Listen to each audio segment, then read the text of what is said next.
কেমোথেরাপিতে চুল পড়ে গেছিল ছোট্ট পড়ুয়ার। সহমর্মিতায় স্কুলের শিক্ষক সহপাঠীদের কর্মকাণ্ড বিশ্ববাসীর মন জয় করেছে। দেখুন আপনিও।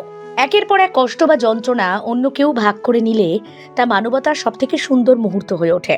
সোশ্যাল মিডিয়ায় ভাইরাল হওয়া একটা আবেগঘন ভিডিও সম্প্রতি এমনই এক নজির তৈরি করেছে।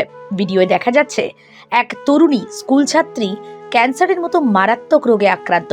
প্রয়োজনীয় চিকিৎসার পরে তার কেমোথেরাপি চলছে। তারই কঠোর প্রভাবে ছাত্রীর প্রায় সব চুল উঠে গেছে। এই দৃশ্য সকলের চোখে জল এনে দিয়েছে। তার সহপাঠী শিক্ষকদের কাজ বিশ্বের মানুষের বুকে তাদের প্রতি শ্রদ্ধাও বাড়িয়েছে। নীল কুর্তি, সাদা সালোয়ার, মাথা কামানো, সঙ্গতির এক অনন্য ছবি বর্তমানে ইন্টারনেটে একটি ভিডিও ভাইরাল। দেখা যাচ্ছে নীল কুর্তি, সাদা সালোয়ার, দোপাট্টা পরা স্কুল ছাত্রীরা একটি লাইনে। প্রথম নজরে একটা স্কুল প্যারেড মনে হতে পারে, কিন্তু তাদের মুখের দিকে তাকালে আসল ঘটনা বুঝতে বেশি সময় লাগবে না। দর্শকরা ভেবেছিলেন এটা স্কুলের নিয়ম, কিন্তু সত্য প্রকাশ পেতেই চোখে জল। ক্লাসের এক বন্ধু ক্যান্সারের সঙ্গে লড়ছে, তার সব চুল পড়ে গেছে। সে চুল ছাড়া স্কুলে আসতে লজ্জা পেত। তার ভয় দূর করতে অভিনব উদ্যোগ স্কুলের শিক্ষক শিক্ষিকা পড়ুয়াদের। পুরো ক্লাস শিক্ষকরা মাথার ন্যাড়া করলেন, যাতে ওই পড়ুয়া একা বোধ না করে, ভয় না পায়।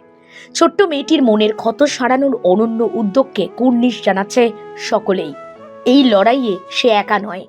বাচ্চাদের সরলতা, ভালোবাসা প্রমাণ করেছে আমরা কঠিন সময় একে অন্যের হাত ধরে থাকলে সেই বন্ধন এত দৃঢ় হয় যে দুঃখ, যন্ত্রণা তাকে ভাঙতে পারে না। ভিডিওটি ভাইরাল হতেই গোটা বিশ্ব জুড়ে প্রতিক্রিয়া। অনেকেই নিজেদের কথাও বলেছেন। সব মিলিয়ে এই ধরনের সমর্থন মানবতার এক অনন্য দৃষ্টান্ত।